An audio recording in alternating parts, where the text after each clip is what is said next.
afternoon, ladies and gentlemen. I apologise for the somewhat unremitting light here. It would appear that the facility to dim lighting in this lecture theatre is broken at the moment, so I apologise for that. It somewhat makes it a little bit difficult to see the slideshow. But anyway, my name is Jo Shaw. I'm the Dean of Research of the College of Humanities and Social Science, and it's my great pleasure to introduce today's inaugural lecturer, who is Stephen Cairns, who has received the personal chair in architecture and urbanism. We very much want to congratulate him on that achievement. He's been in Edinburgh since 2002, but now he's been appointed to a chair.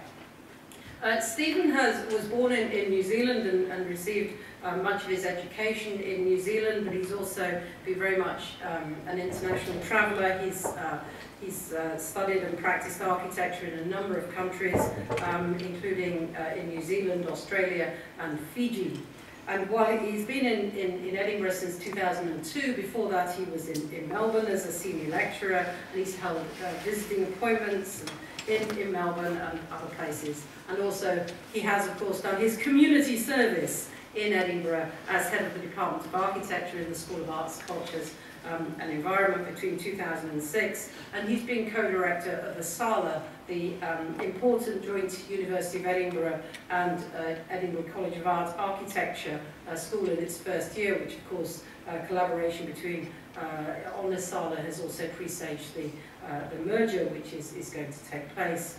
Later on this year he's going to take up a secondment as to a role in Singapore, established by the ETH Zurich on the so-called Future Cities Lab, and I believe that's a very prestigious appointment on which we should congratulate him. Stephen's research focuses on urban design, about which I think he's going to talk to us today, and issues of urban density, and he's also worked with the geographer Jane Jacobs on a book entitled Architecture Must Die, The Deterioration, Destruction and Death of Buildings. I love doing these sorts of lectures because the titles are so much nicer than the boring law titles, the law of this and that. Anyway, Stephen has had many career highlights, both as an academic and as practicing architecture. He nominates as a career highlight when asked his role as a design architecture for the headquarters of the South Pacific Commission Complex in Noumea, and also he nominates his involvement in the 4th International Architecture Biennial in Rotterdam in 2009 for a work entitled Open City, Designing for Coexistence. So I imagine with all of this work, if Stephen is very unlikely to have any spare time, but his interests seem to revolve these days around football, which is, I guess, a fairly standard thing, at least in the UK, if less so in Singapore and in New Zealand. But anyway, Stephen is going to give a lecture. Oh, sorry, yes, I also just wanted to mention one word before I started, which is that there's a notable, look, inevitably absentees from any lecture, but there's a notable couple of absentees from tonight's lecture, which we thought we would mention. That's our colleague and friend Richard Williams, who's the Dean of Postgraduate Studies in Edinburgh, whose inaugural lecture I had great pleasure to chair about a month or so ago. And I just warned Stephen to watch out for having a near-death experience in a month's time, because I think, as many people know, Richard has been taken quite seriously ill, but he's in the Western General receiving wonderful care, and I visited him yesterday, and it was absolute delight to see that he's doing really well, and he sent me an email. He sent me many emails already this week.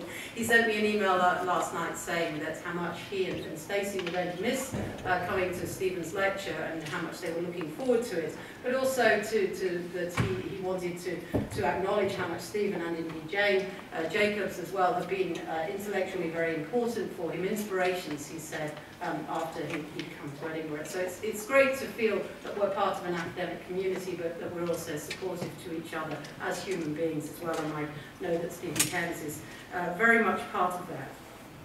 So Stephen is going to give a lecture on the title of The Architect Designs Everything from the Spoon to the City and Other Urban Myths. Thank you very much, ladies and gentlemen, Stephen Cairns.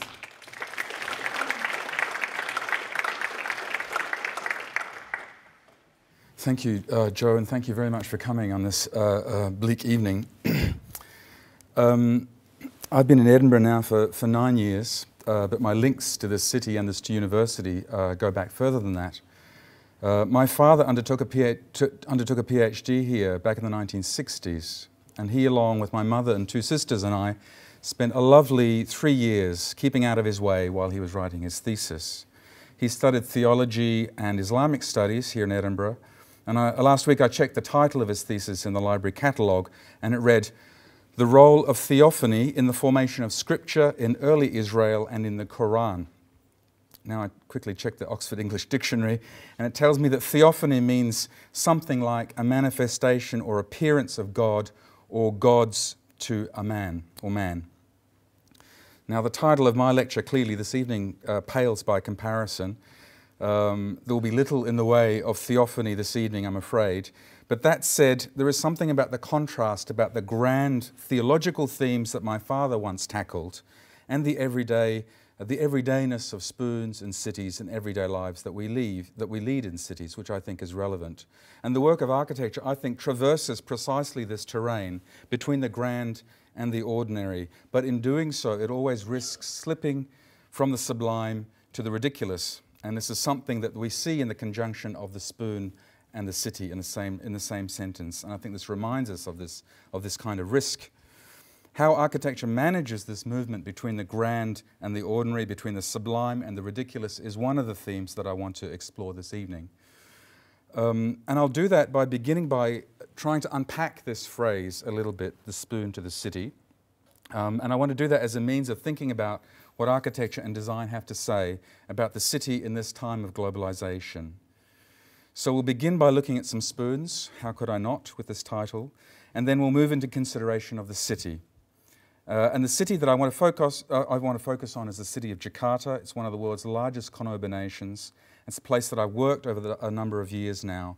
And I think importantly, is a city that poses special challenges for what the city is and what a city might become. So this is not merely about Jakarta, I would argue, and I hope to show it's about a wider issue about urbanization in the time of globalization.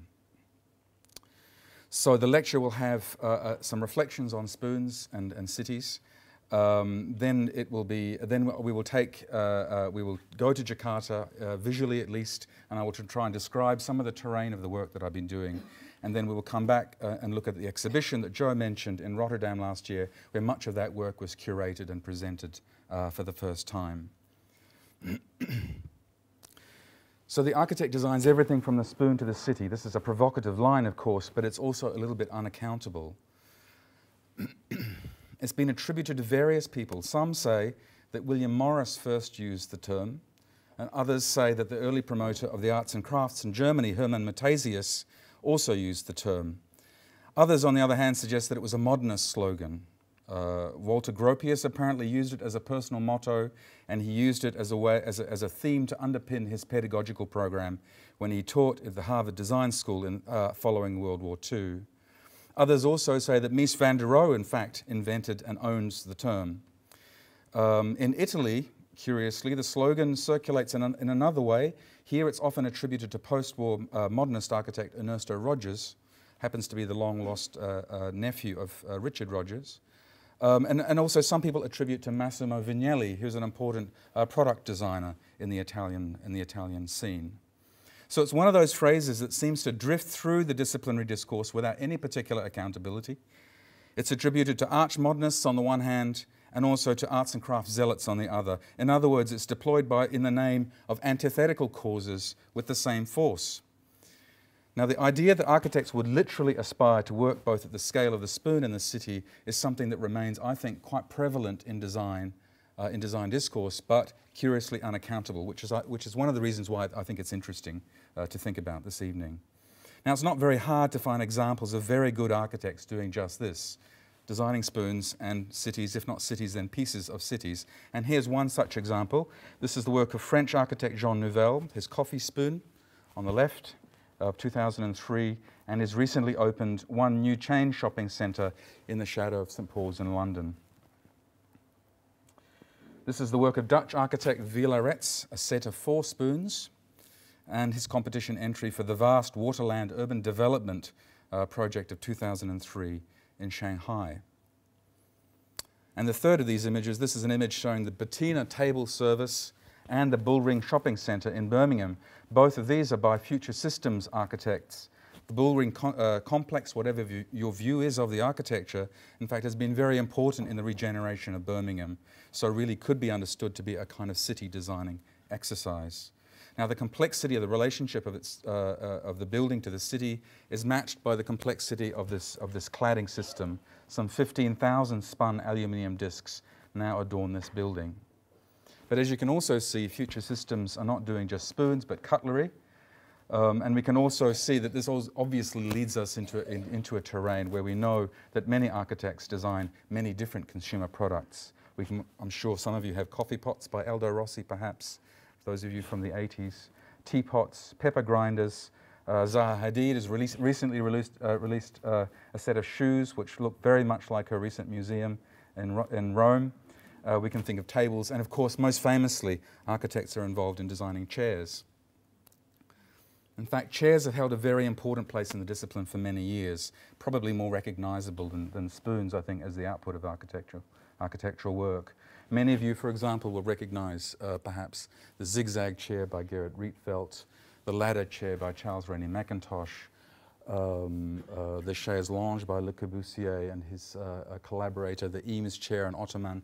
It's a kind of game in architecture in a way to test your loyalty to the discipline in many ways.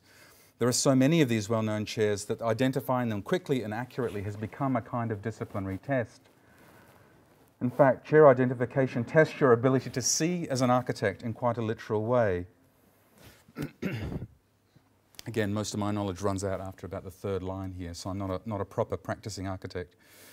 So we can see that the Spoon to City slogan clearly has something to do with jumping scales.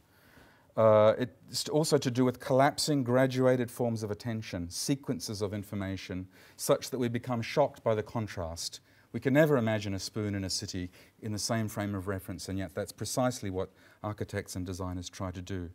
The slogan also suggests a sense of heightened identification between designer and designer objects. Many of these chairs now reside in the living rooms of architects, clearly. So the identity of the architect, in a way, is intimately related to the objects of their craft, and this is often taken to extremes. You might well know that there's a long history of star architects over-identifying with the building, especially through fashion, for example. As we can see here in the image on the left, this is a very famous image, shows New York's finest architects at the Beaux-Arts Ball, held in that city in 1931.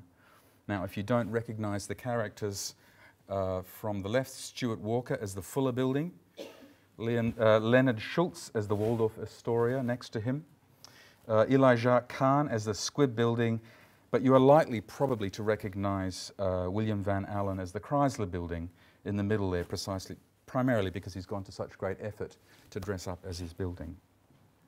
The image, on the other hand, on the far right, is more recent. It shows Zaha Hadid accepting her RIBA Sterling Prize Award last year.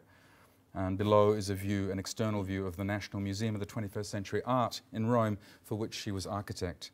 And again, there are obvious kind of formal resonances, if you like, between her dress sense and her building sense. For all the fun I think that we can have with the Spoon to City principle, in fact, as I suggested earlier, this remains embedded as a deep, foundational, and interestingly unaccountable principle in the fabric of mainstream architectural and serious architectural practice. So it doesn't take much looking around, for example, to look at the work of Foster Partners, perhaps the leading firm in the UK and a very significant global practice. And this is from the front page of their website, where they say right up front, we work from the scale of the airport down to the detail of the door handle. So granted, door handle to airport doesn't have quite the same ring as Spoon to City, but it's exactly the same idea. And they're not embarrassed to have a full-page spread of a door handle on the very next page of their website. It's roughly the same idea. It's the same point about scales, the shock of bringing them together in the same sentence.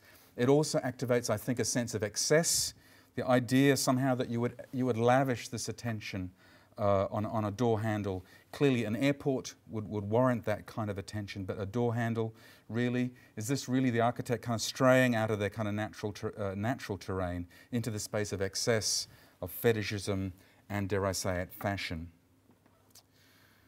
On the other hand, we can think of another practice, also globally significant, but of a more avant-garde colouring, perhaps, OMA, whose principal is the famous architect Rem Koolhaas, perhaps more famous than his firm.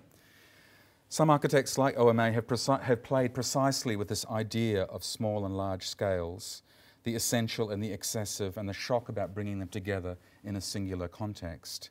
This recent competition entry by OMA tackles a 40-hectare site in Hong Kong. It's one of the world's most prestigious sort of current competitions. In fact, they just missed out to Foster's, so they're both going for the same kinds of jobs. And they approach this through a very complex, way beyond architectural scale in its complexity. So this is a full-blown urban project that involves many disciplinary interactions. And they've thematized, again, I think famously, many of you will know this book, will thematize their own work in a book that is called Small, Medium, Large, and Extra Large. And here they set out various strategies and instances where their own work jumps scales, brings about the kind of shock of these varying kind of scalar conditions in their working practice. In doing so, they also, I think, broach other possibilities that this scale jumping idea allows. Along their way, they activate various interdisciplinary relationships as well, which I think is an interesting feature of their work. To do so, OMA have generated a twin identity as a means of developing this interdisciplinary possibility. So OMA has spawned AMO, which, as the website Blurred puts it, operates in areas beyond the traditional bounds of architecture, including media, politics, sociology, renewable energy, technology, and fashion, curating, and graphic design. So in their hands, in the hands of OMA, the Spoon to City slogan begins to seem a little bit more generous, a little bit less threatening perhaps, and a little bit more open. Now I think they sustain its ambition and shock by juxtaposing on the one hand a blatantly fashion-oriented project like this. This is again all done under the banner of AMO, so it's somehow insulated from their mainstream architectural practice. Blatantly fashion-oriented project, in this case for Miu Miu, and they juxtapose this against projects like this, which is a comprehensive report on renewable energy sources globally with the World Wildlife Fund. So here it's not only city, but there's a global aspiration to their work, which again I think scares a lot of people, and I think it's a kind of fear that we should try and investigate a little bit further. But for the moment, I think it's the same kind of idea that they're operating with. On the one hand, the sheer ephemerality of fashion, but on the other hand, to try and tackle something as ambitious as the title of this report would suggest. Also, importantly, it's properly interdisciplinary. This is a multi-programmed, a multi-stakeholder kind of project, as is in fact the fashion project. Now, before we get too carried away, of course, it's very important to kind of acknowledge that this idea of comprehensiveness in a way that the Spoon to a City slogan invites us to engage with, in fact, has been critiqued many times. The most famous, and I think still the most resonant critique, was made 110 years ago by Viennese architect Adolf Loos. In his famous essay, Poor Little Rich Man, first published in 1900, Loos tells us the tale of an obsessive architect who overextended himself in the design for a house for a rich and aspirational client. Loos writes this: each room formed a symphony of colours, complete in itself. Walls, wall coverings, furniture, and materials were made to harmonise in the most artful ways. Each household item had its own specific place and was integrated with the others in the most wonderful combination. The architect had forgotten nothing, absolutely nothing. Cigar ashtrays, cutlery, I think we can assume spoons there, light switches, everything was made by him. In every ornament, in every form, in every nail was the individuality of the owner to be found. Now, I'm sure you know this story, because difficulties then arose as soon as the client had a birthday. Being concerned about where to place the birthday gifts that the client had received from his family, he dutifully consulted his architect, And the architect retorted, "How dare you presume to receive gifts? Didn't I drop everything for you? Haven't I taken care of everything? You need nothing more. You are complete." I think you get the sense of the threat of that spoon to city phrase in exactly this kind of expression. And Adolf Loos's essay is famous precisely for this ability to see through and puncture these kind of curious fascinations that architects have about total control. Now, I think this is a salutary warning still, some 100 years later after it was first published. So perhaps we can recap at this moment before we move on to thinking a little bit more about some projects and changing tone a little bit. Let's recap the argument so far with Loos's tale in mind, but also keeping this image in mind, which I think is a very helpful one to go with it. This image, of course, is again Le Corbusier's hand. We assume it's Le Corbusier's hand, wafting over the plan voisin for Paris, and it's one of the most infamous images in architecture, and I think, in fact, it's not so infamous in architecture. It's infamous beyond architecture. And part of its infamy lies in the sense that the hand that designs furniture, that designs cutlery, that designs pepper shakers, is also the agent of rationality and a kind of indifferent agent sweeping across the historical fabric of Paris in the name of his new rationally calculated high-rise urban fabric. This is literally an image of a high-handed architect. Now, the promise of the spoon to city slogan holds is the idea that the order, if we kind of put this to one side for a moment, the idea that the world might be ordered, that it might be coordinated, and even might be designed in a way that allows the logic of the small to be relevant to the logic of the large, that it somehow promotes a kind of integrated relationality, even, to use a contemporary term, to think about an all-encompassing view that keeps the large and the small in some kind of tune. But today, of course, the sheer complexity of cities, and cities is the object of this inquiry, of course, makes this promise seem very naive, it seems to me. And the slogan might also, I think, as you would have gathered, as the Italian critic put it, Angelo Cortesi, as he put it, the phrase makes a lot of people nervous.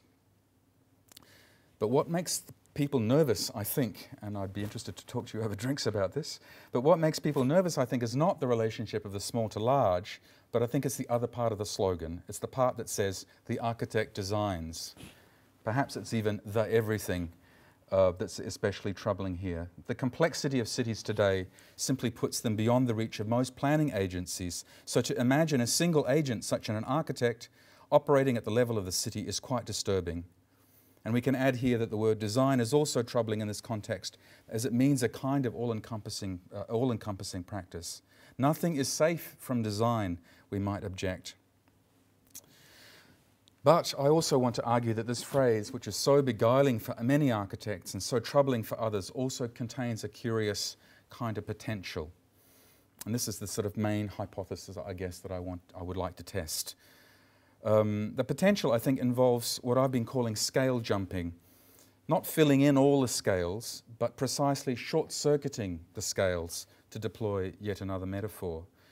This short-circuiting of scales, I think, has a capacity to complicate expected default relationships, default sequences, logical arrangements, things that we expect already to be in place. In the right context, with the right caveats, with a knowing practice, this practice of short-circuiting scales, I think, suggests a very creative and valuable way of working. Now, of course, the city as an object of inquiry and as site of intervention is, of course, vastly more complicated than the bourgeois interior that Adolf Loos mocked.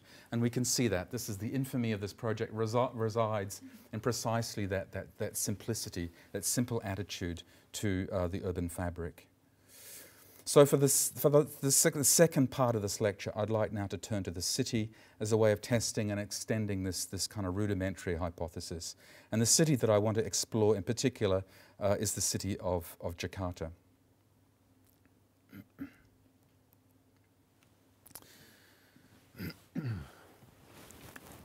The work on Jakarta that I've been involved in has developed out of a series of AHRC grants, for which I'm eternally grateful, on issues of rapid urbanization and mapping.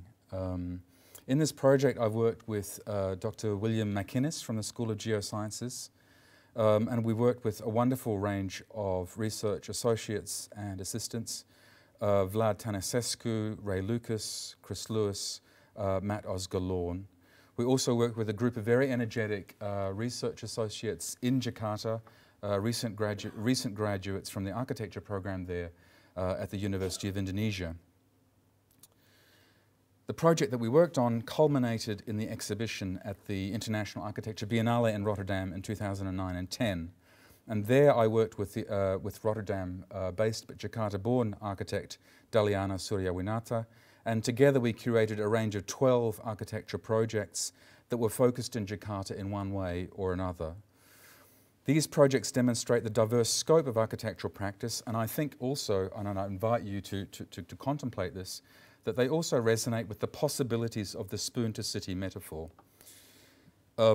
Our own work, that is the work of William McInnes and I and our team here in Edinburgh and Indonesia, is much more diagnostic in character. It's research-oriented in character. Other projects are more speculative and provocative, and others still involve built work, physical built work, on modest and also larger scales. So I'll begin with a description of one aspect of our work. I'll talk a little bit about Jakarta, why it's interesting, then talk a little bit about our work, and then I'll turn to some examples, probably 2 or 3 other examples of these related projects that we curated in Rotterdam. And then I'll come to the exhibition at the end to give you a flavour of that. So Jakarta, as I said earlier, probably I think would be surprising to many of you, but it's one of the largest cities in the world. Of course, it can no longer be called a city because it spans many, many jurisdictional boundaries. It reaches over into the province of West Java, into Banten. It's long since broken its municipal boundaries, and it can no longer really be called a city. But if you calculate all of the people who live in the greater metropolitan region of Jakarta, it currently totals, so they say, around 22 million people. Now, the give or take there is roughly the size of most significant cities in the world. So the question of how you calculate the scale of a city like this is already a very interesting epistemological, but also a very interesting design question, clearly. As we can see from the images, from these NASA sequence of images from 1974, the city has grown radically in form and scope and scale. From around 4 million in 1974, it's more than doubled and doubled again. And the scale of the city itself, you can see if you attune your eyes to the colour of the green, it's that central kind of green colour, which is primarily the built-up area, and that's clearly expanded over a huge piece of Java where the city is located. It's also important to think about Jakarta in the context of the global debates and the global story about urbanization and rapid urbanization. And again, we know, those of you who work in urban studies, that while urbanization has primarily happened, it's a historical event in the West, particularly in places like the UK. In fact, debates about shrinking cities, where cities are losing scale. It's certainly in Asia and in Africa, the question of urbanization is alive because the bulk of that urbanization has still to happen. So this is by no means the limits of the city, and the question of urbanization remains very, very real and very, very important for Jakarta, but also many cities like it. So those are the general reasons, I guess, that Jakarta is important, but there are also some very specific conditions of Jakarta which are very relevant to the work that I'm going to discuss in a second. The growth of Jakarta has not followed Western precedents, so the form of the city is nothing like the form that we can. There are no precedents for this effectively in urban history. In other words, urban history, urban precedents, urban theory, I would even suggest, is not particularly well equipped to think about conditions that we find in Jakarta. And this has led, of course, to a number of urbanists to consider alternative theoretical frameworks for handling and thinking about, for describing and accounting for what's going on in cities like Jakarta. One prominent such theory goes under the heading of desa kota urbanism. Desa coming from the Indonesian word for village, and kota coming from the Indonesian word for city. And together you get a sense of the usefulness and the necessity of this kind of new theoretical vocabulary. This phrase was invented by geographer Terry McGee. The combination of these two terms is useful, I think, precisely because it describes some of the interpenetrations of urban, suburban, quasi-urban and agricultural forms of settlement that we find in Jakarta. And again, it's not very hard to kind of see many of those conditions. Perhaps these lights are not especially easy to see, but in the background in this image you can see, in fact I think I have a pointer here. In the background you can see a traditional central business district. This is precisely the kind of form that could well be theorized in the context of existing theoretical frameworks that we have. This is the toll road that takes us from downtown Jakarta to the airport that we'll see, that you see here, developed in the late 70s. And then on the way to the airport, there are some very interesting things that we can kind of flag before we move on. First of all, it's a hydrological landscape. In other words, rice agriculture is very important, a very clear, important aspect of the hinterland of the city. And rice agricultural landscapes are very important because, unlike countrysides as we might imagine them in Europe, they're heavily populated. So these are all already carrying large numbers of people. The other thing that we might notice here is that not only does some of this rice agriculture remain, in the midst of this are traditional rice agricultural villages, but there are also gated communities and there are also large-scale assembly plants, Nike assembly plants, for example, Unilever, Toyota makes cars here. So there's large-scale global investment in the form of industrial plants. So those are some of the kind of broad headings. This is the kind of fabric that you would find, so again, not very clear, but in a very bucolic, beautiful image in the foreground of a traditional village with palm trees and a vernacular roughly still intact.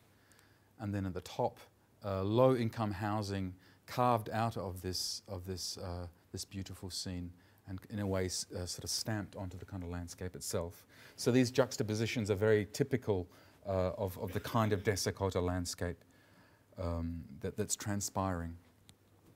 Again, not very clear, but there is something about this upscale gated community, the rawness of this, the kind of speculative nature of the economy that's driving this kind of development as well. To keep with this theme of juxtaposition, there are traditional kind of forms of agriculture. So these are harvesting scenes from a paddy field, but also intensive vegetable gardening, market gardening, but also international kind of scale golf courses, again side by side, and you can well imagine the golf courses servicing those gated communities that I talked about a second ago. So it's the co-presence really of these varying conditions which is so significant and so troubling for our existing theoretical frameworks. And again, it's very, very difficult to get images, I guess, for obvious reasons. There are very sensitive proprietors of these large-scale multinational industrial complexes. But again, Google Earth shows us very clearly workers are held, if you like, in a kind of traditional quasi-vernacular form. There's a labour force lives here and works here, and in amongst this is still remnants of that rice agriculture. So a very fractured landscape, very complex, vast, very difficult to navigate, and certainly very difficult to understand. There's no single agency, especially the government. There is no single agency in a way that has a handle on the overall scope and scale of this city. One of the keys, curiously, to the development of this particular kind of shape of city, Terry McGee argues, is the two-stroke motorbike. So this is an image of a motorbike stall on the side of the road, and these are everywhere precisely because they are servicing this vast capillary infrastructure of two-stroke motorbikes. When the two-stroke motorbike became affordable, it instantly activated and animated this rice agricultural landscape. Everybody who had circulated on push bikes was able to kind of scale up in terms of their economic activity, and the reach of their work was simply wider. It was also a kind of form of technology that did not rely on huge investment in infrastructure. Basically, the motorbike could penetrate the rice fields without the need for new roads and new kind of traffic facilities. So that's the Jakarta story, that's why we're interested in it. I haven't really talked about why it's relevant to other cities, which I could do on another occasion, but there are similar kinds of conditions that we find in cities like Tianjin, also in Calcutta, where there's a large kind of rice agricultural hinterland. So the importance about this theoretical framework is not that it's merely relevant to Jakarta. That in itself I think would be enough, given the 22 million people live here.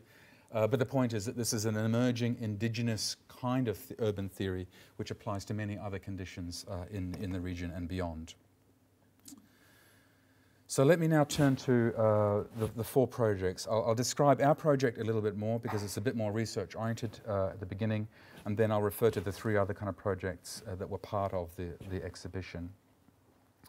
So the work that William and I and Vlad and Chris and Matt were working on was really triggered by precisely this idea that the city had grown beyond the reach of our capacity or the government's capacity or any other agency's capacity to describe that city. Even with Google Earth, in fact, it's not really describing the city in any great detail. And it's a very easy point to show and to make. This is a sheet from this is a sheet from the street directory of Jakarta.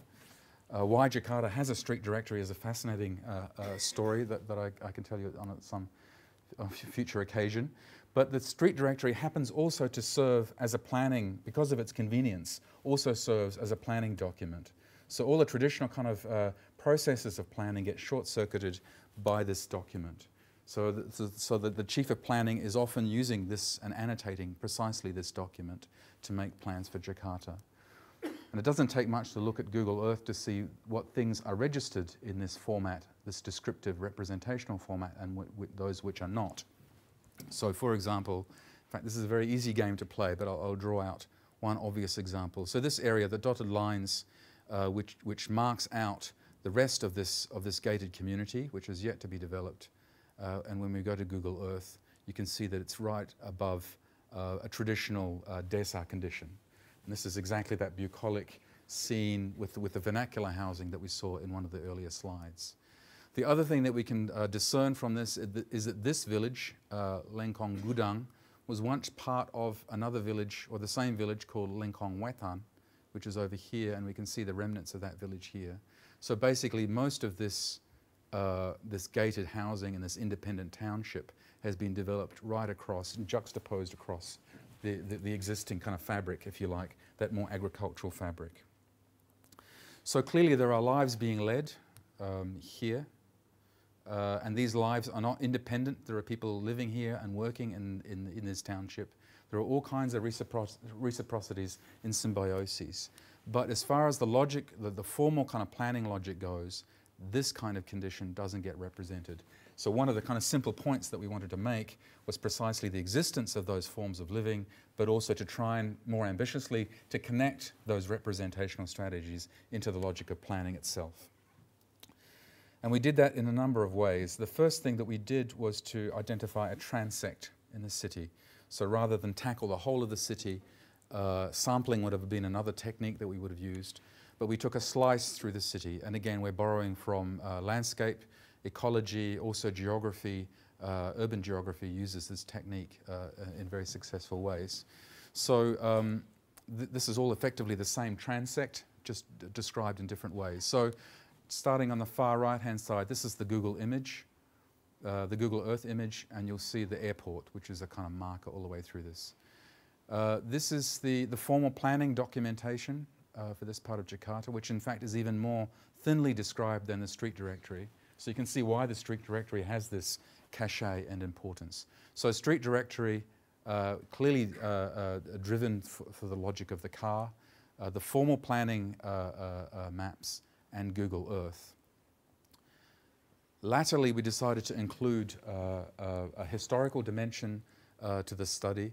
And this is the work I have to pay particular acknowledgement to Chris, who laboriously worked up these maps from historical maps available in the Netherlands. And they show the hardening, the literal hardening of the landscape through these orange patches, but also the intensification of the agriculture amongst the thickening of the settlement of that period as well. So I think this is turn of the last century, or 1930s, pre-war, post-war, contemporary. I have to talk and make sure I catch those facts before you leave. So the key point about this, of course, is about the hardening of this landscape, and that becomes a very important aspect of one of the later projects that we'll see, because flooding is a huge issue in Jakarta. So our own concern is not about flooding, not about the ecology per se, but about the question of legibility, about who's seen and who is not seen, and to what ends, if you like. And these are, I'll take you into, this is our final map, and I'll take you into that in a little bit more detail. But before we do so, let me just linger a little bit more on the question of method. One of our primary methods was ethnographic, and there was no other way around this we could see other than going to talk to people who lived in precisely those white areas in the planning maps. So we talked to a range of different people. We talked to stall holders, to agricultural labourers, to local bureaucrats, to local shifty characters.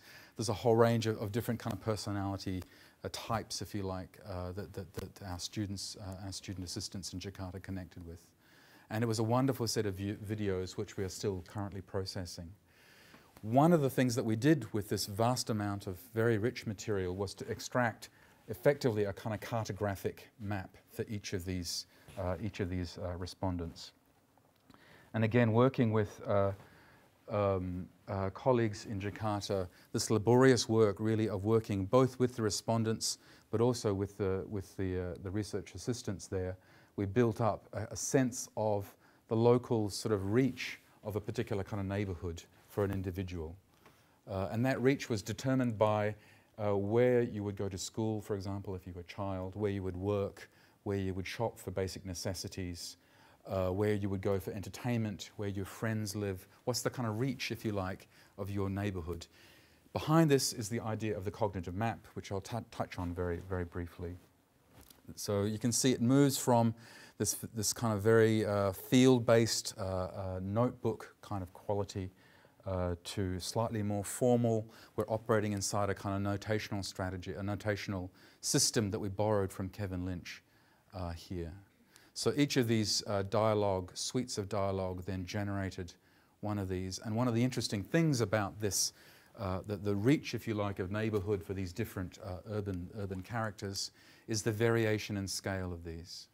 So some are very, very small, and we can get a hint of that. So the agricultural labourer figure, for example, his idea of Jakarta is really an area of about a perimeter of about 300 square metres. So he lives in Jakarta inside a kind of bubble where he works and lives on site, and then every 3 months returns home to his village some 200 kilometres to the east in central Java. On the other hand, middle-class housewives operate in much the way that a middle-class housewife would do here. Same with businessmen.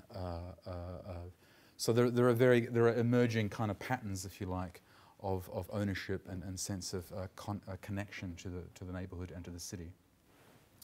We assembled and we layered up all of those, and we began generalising, again following Kevin Lynch's technique. A little background, a little footnote. This is a very famous image of Boston. This is Kevin Lynch from The Image of the City from 1961. And his argument was that as American cities were breaking their bounds back at the time when urbanization was an issue in North America, urbanization was not merely a physical condition, but it was also a condition which challenged our abilities to hold on to the shape of the city mentally. Now, it's a kind of troubling concept. It's not. I don't think it stacks up scientifically, the idea of a cognitive map. But in architectural terms and urban design terms, it did generate a very important set of notational strategies and a very important insight that the physical fabric of the city is not the only condition which defines the city. Curiously old-fashioned that may seem now, it was a very important insight at the time. The other thing to note about this is that if we were to juxtapose this with a map of that part of Boston, the Back Bay area and the headland, it actually coincides very, very, very well. So in other words, the cognitive map maps very neatly onto the morphological map of the city. The other thing that we would note here about this map is that there are large areas of consensual understanding of the city. So these are collective understandings. There's very little variation about where you would go for leisure, where do people work, where's the open space, where's the public space. There's a remarkable degree of civic coherence in this map, which is demonstrated by the notational strategy that Kevin Lynch used. One of our interests in going back and so literally deploying that Lynchian framework was in a way to test the limits of it, and we hoped that it would also fail, because we know, for example, that this is an image of a city that could never have the coherence that Boston did in the 1960s. So again, if you can imagine, there's the airport at the top of our transect. We're working our way from north to south, from the sea to the mountains in the south. And we can almost pick out individual kind of biographies here. So some of these tiny little patches, this is a zone of manual labour, agricultural labour, and individual workers here live on site, and they have another part of their sort of cognitive map, if you like, would be some 300 kilometres over to the east in their hometown. Again, middle-class households, this is where that large, that new development, the gated communities that I showed you earlier, this is where they tend to be located. And again, sure enough, their sense of confidence, ownership, of engagement with the city is far more thoroughgoing, and in a way maps very much, I would imagine, onto the way in which we understand our own neighbourhoods and our own daily routines. So I think it proves two things. This is what we would certainly argue. A, the Lynchian framework has its limits, and there are the inherent logics of civility that's built into kind of Lynch that we want to kind of critique.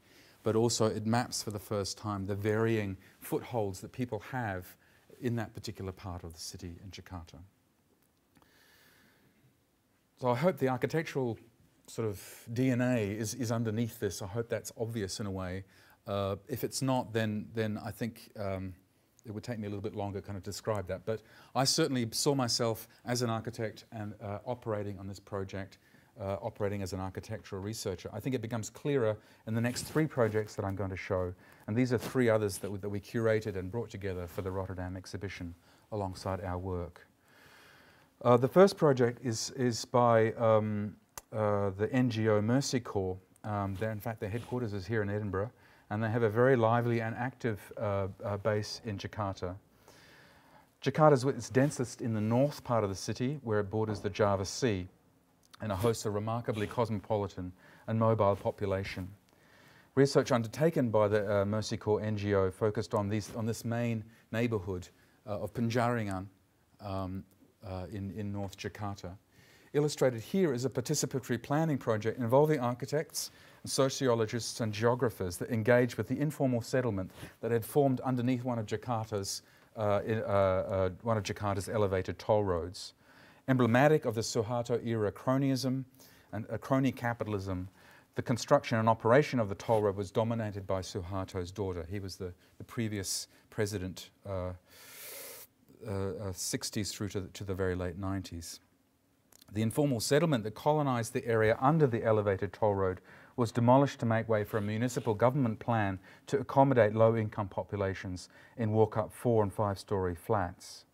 Now, entering into this process of change was Mercy Corps and their team of architects and geographers engaged in a series of community mapping initiatives, very similar to, in ethos, if you like, to the work that William and I were doing in the outer reaches of Jakarta. And they sought to ensure that locals were able to participate properly and were well equipped to participate in the planning process that was undergoing that was all around them in their neighbourhood. The project involved a detailed documentation and analysis of existing dwelling typologies, as well as recording the access that residents have to basic infrastructural services such as running water and electricity. And you can see the lovely image here of a workshop underway, but also the skills of architects, urbanists, graphic designers, I think also were involved in the project, as a way of bringing the information, activating the information, and also being a kind of resource that the information that was gathered from the community themselves was kind of gathered together in a coherent way so that it could be read, if you like, in a more formal planning setting.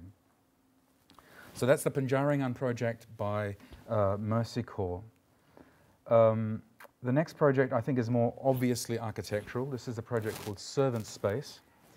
most middle and upper income households in Jakarta operate with maids, domestic workers or servants.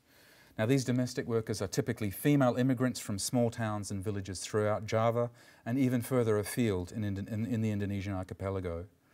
They're accommodated in Jakarta in marginal spaces, usually a tiny cell with little natural light, almost always towards the rear and outside the air-conditioned envelope of the main house. In high-rise apartment blocks, the maids' quarters are rarely annotated on plans. You don't even see them on the plan of most high-rise developments. They're only recognizable from the minuscule scale, measuring no more than 1 by 1.8 meters. So that's really about the size of a kind of mattress, I guess. And proximity to the service core alongside the lifts and the cleaners' cupboards, for example. In most circumstances, domestic workers are isolated individuals within a middle-class family setting. Now here, architects Ahmad and Wendy Juhara, a husband and wife team operating in Jakarta, have designed a number of houses for middle-class clients in Jakarta that have self-consciously sought to rescript the place of the domestic worker in the household. In projects such as the Sugiarto house, which you see described here, or the Wisnu house, or the Wijanoko house, or the Pondok Indah house, the architects have relocated the private spaces of the domestic worker closer to the street. In each case, the architects have convinced the clients that positioning the maid's accommodation so that there's more direct engagement with the street, but also with the family, will ensure certain advantages. In the first instance, the maid is likely to feel less isolated in the household during the day. So these are 9 to 5 households, typically. In the second instance, she will be able to provide a sense of permanent occupation for the house, which is again another kind of important issue. If these isolated cases were adopted more widely, Jakarta's gated suburbs would come alive, quite literally. In other words, there are isolated, almost prison-like chambers at the back of these kind of giant gated compounds that we saw earlier.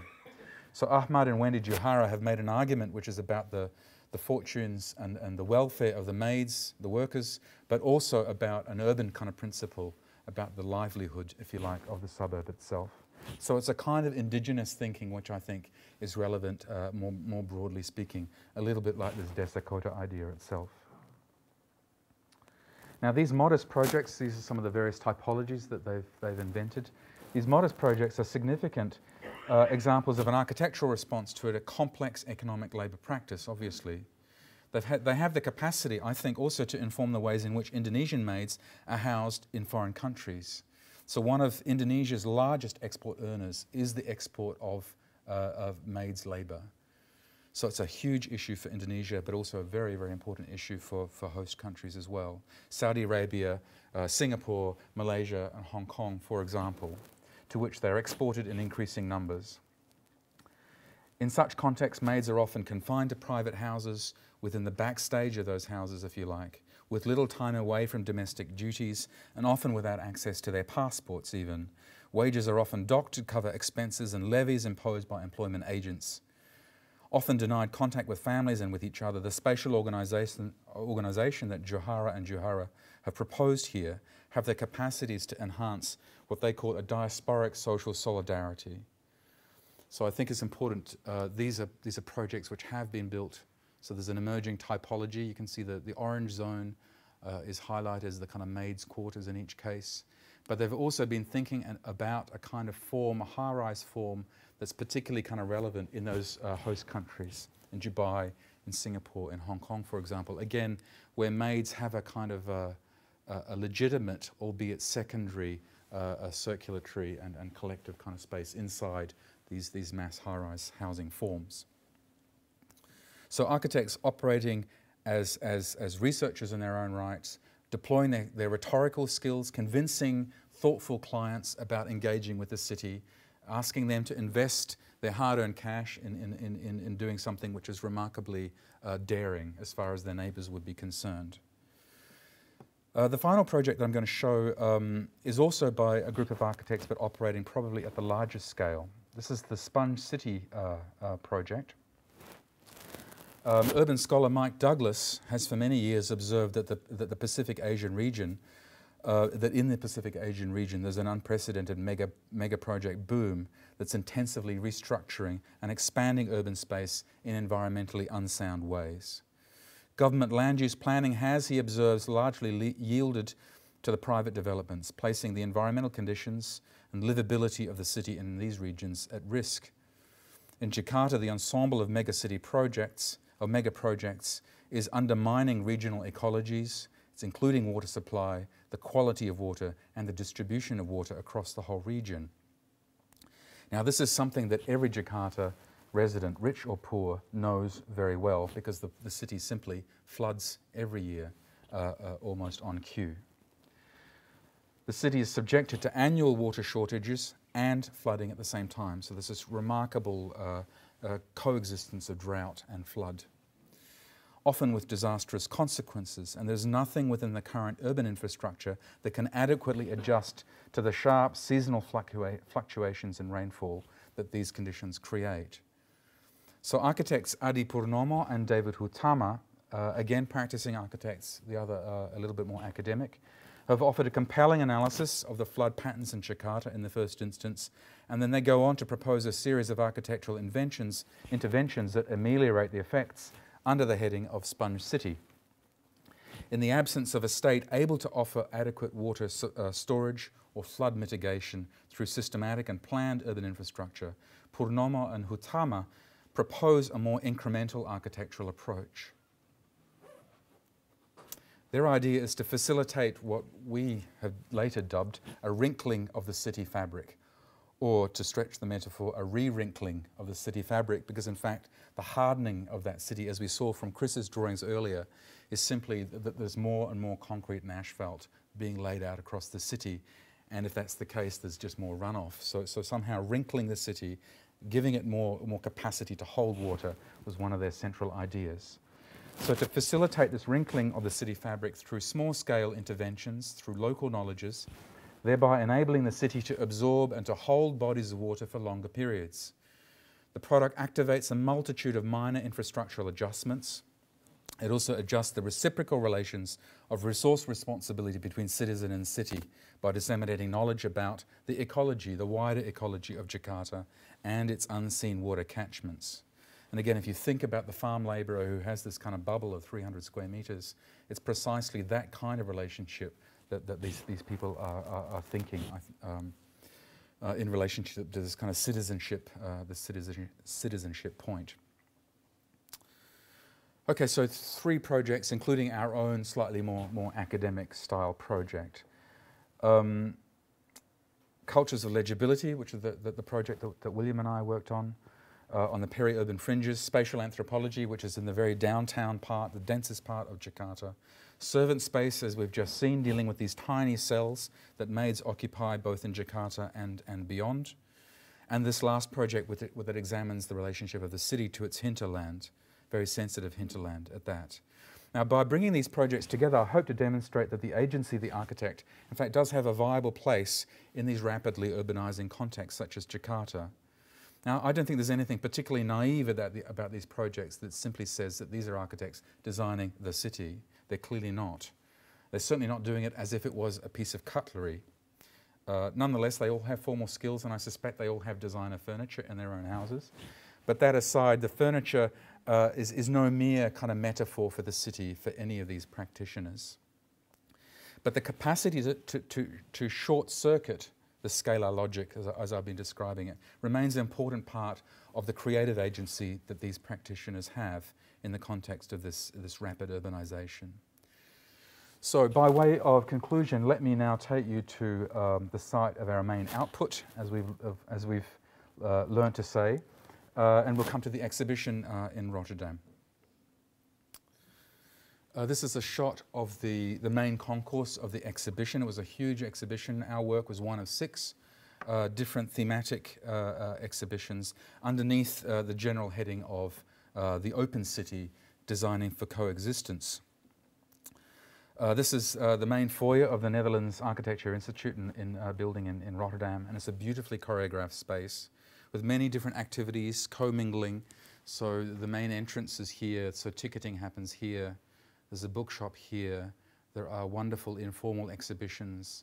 There are a space for lectures on one side. There's a wonderful space for chess. There's a huge Lego box here.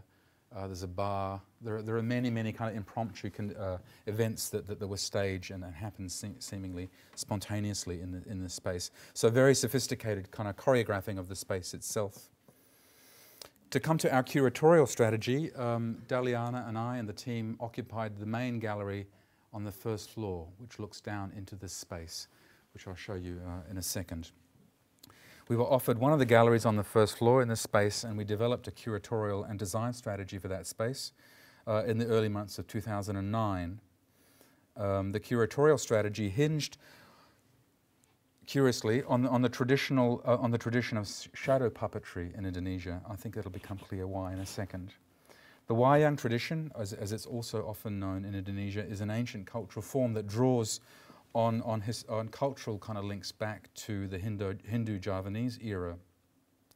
We wanted to work with shadow puppets both to help structure the space of the exhibition itself, but also to somehow activate our informants as kind of guides or urban characters, if you like, inside this space. And we did that by commissioning Javanese architect Eko Nugroho. So this is a very exciting aspect of the project that emerged quite late in the day, and we had a wonderful series of exchanges with Eko Nugroho. For those of you who haven't seen a wayang character like this, these are postcards which represent traditional wayang characters.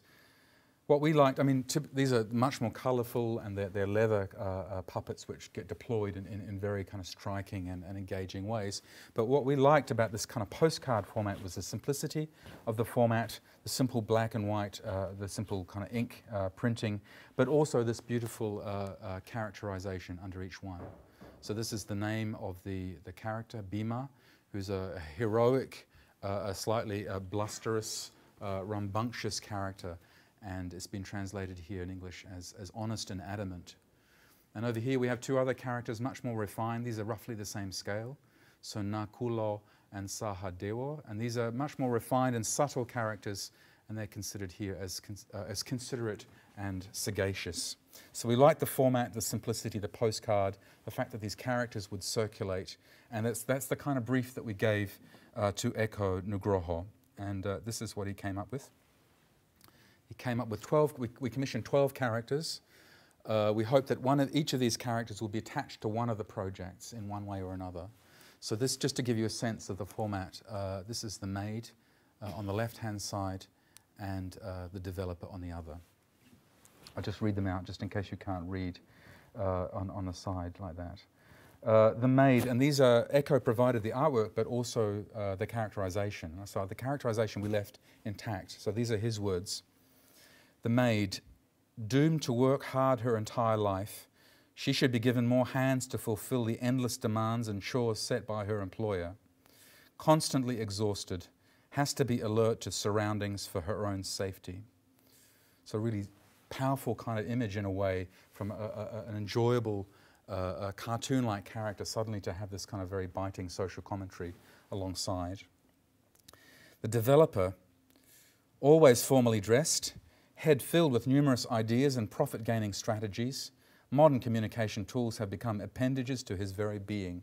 As you can see, his mobile phone has kind of morphed as a kind of prosthetic. So here's the full set from the top left. The developer, who you've met, the farmer, beautiful rendition.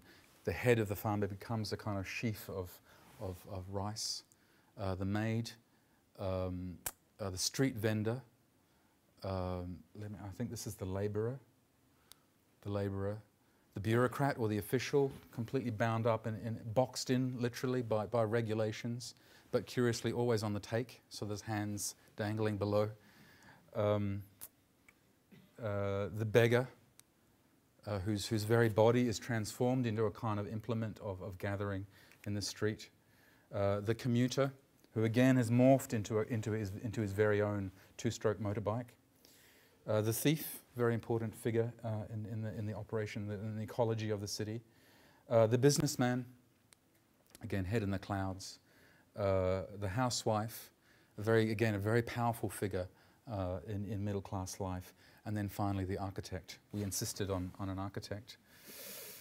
And we deployed these figures in various ways.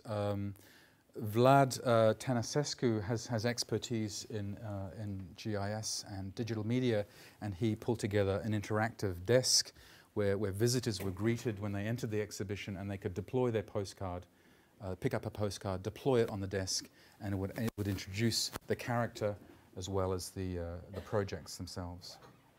So a very beautiful thing in its own right.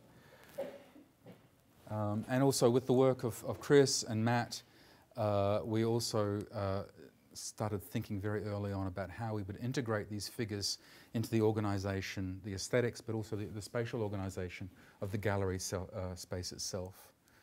I love this slide for the sheer kind of richness and the studies again and again and again, studying how these figures were translated into architectural form. And I think we were quite delighted by the way these files were just literally sent to Rotterdam. They were laser cut in Rotterdam and installed with minutes to spare for the opening of the exhibition itself. So again, looks better with the lights are down, but you can see two images of the exhibition space itself, the Wayang figures here, so you might recognize the arm here of the maid, and you might recognize the developer with his head full of ideas and his tie. By this stage you might recognize some of these other figures. So they overlapped in very, I think, very beautiful ways. And then each one, they operate as kind of dividers, if you like, and between each one was one of these 12 projects, 4 of which I've shown you this evening. We were also especially pleased with the atmosphere that was generated here. The shadows also, there was a kind of shadowing work which activated in the gallery space. So last slide. So this last image brings us back inevitably to the figure of the architect. But this time it's not Zaha Hadid in the RIBA or the famous Beaux-Arts, the architects of the Beaux-Arts ball, but through the eyes of artist Eko Nugroho. He portrays the architect in black, of course, with briefcase and a curiously disembodied figure, somehow detached. And this is Eko Nugroho's characterization.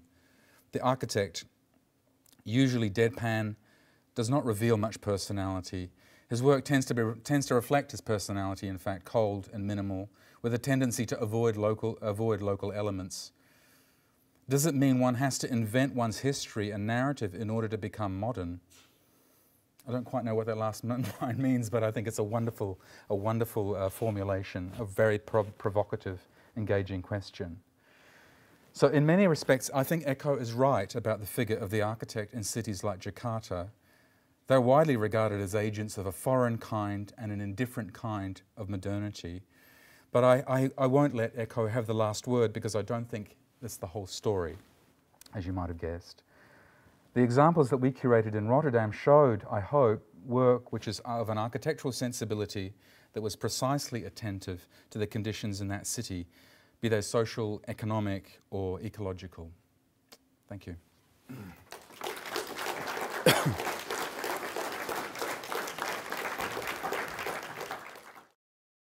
This production is copyright the University of Edinburgh.